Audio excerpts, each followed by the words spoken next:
Wananchi halmashauri ya Mwanga mkoani Kilimanjaro wametakiwa kulipia maji kwa wakati ili kuepuka kulimbikiza madeni na kushindwa kulipia kwa wakati, hali inayopelekea wengi wao kushindwa kulipia. Hayo yameelezwa na mkurugenzi mtendaji wa mamlaka ya maji Same Mwanga, Injinia Rashidi Shabani, wakati alipokuwa akizungumza na kituo hiki kuwa kwa sasa wananchi hawatakuwa wakisitishiwa huduma ya maji, bali wanazungumza na wateja ili kutambua changamoto wanazopitia kabla ya kusitishiwa huduma. Tumekutana na wateja wanaodaiwa, wengine wa taasisi lakini wengine wa majumbani. Haja yetu kubwa ilikuwa ni kuzungumza nao, kwa sababu imekuwa ni kawaida kwamba mteja asipolipa bili yake kalimbikiza deni, mamlaka inaenda na sitisha huduma. Sisi tukaona hapana, tuje na staili nyingine. Staili ambayo nimekuja nayo leo ni ya kuzungumza na wateja wale ambao wanadaiwa. Tunatambua sisi binadamu tunakuwa na changamoto hapa na pale ambazo wakati mwingine kama binadamu inabidi tufikirie pia. Na huenda kwenye changamoto hizo pia kuna kitu cha kujifunza kwa mamlaka la maji. Kwa mfano leo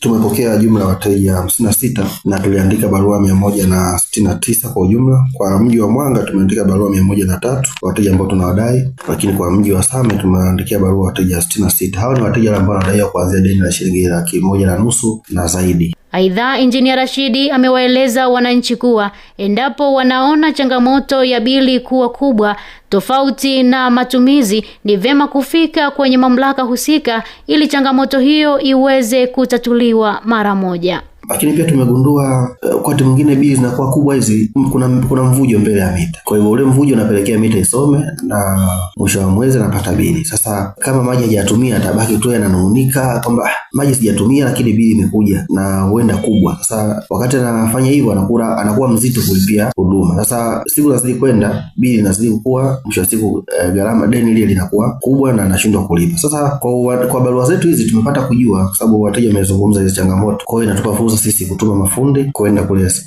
nyumbani kwake kukagua miundombinu, kuona nini kimepelekea bili ikawa kubwa. Nao baadhi ya wananchi ambao wamefika ofisini hapo kufanya malipo ya maji pamoja na kuwasilisha changamoto zao, wameeleza kuwa wanaishukuru mamlaka hiyo kwa kushughulikia changamoto zao na kuwapa nafasi ya kulipia kwa awamu hadi kumaliza malipo. Mimi ninawaambia kwamba wanapoona tatizo lolote la uvujaji wa maji, wafike ofisi za idara ya maji, wawaeleze kwamba kuna maji nyuma yanavuja. Sio lazima yawe maji ya nyumbani kwako, hata utakayaona, ili kusaidia kwamba maji pia yasiharibiki, yasipotee bure. Na kujua bili yangu kwamba kwa nini imekuwa hivyo. Mimi naitwa Elewa Seri Msangi, niko katika mamlaka ya maji. Nimekuja kuona namna bora ya kulipia madeni yetu ya maji, kwa sababu kulipa madeni ya maji yatatuwezesha sisi kupata maji kwa wakati, alafu itatupa maendeleo vizuri katika shughuli zetu tukitumia maji. Kwa hiyo nataka wateja wenzangu waweze kulipa madeni kwa muda unaotakiwa ili mamlaka isikwame. Hata hivyo, Injinia Rashidi amewashukuru wananchi kwa ushirikiano walioonyesha katika kufanya malipo, ambapo amewataka wananchi kwa ujumla kufika ofisini kwake na kutoa taarifa pindi wanapopitia changamoto yoyote,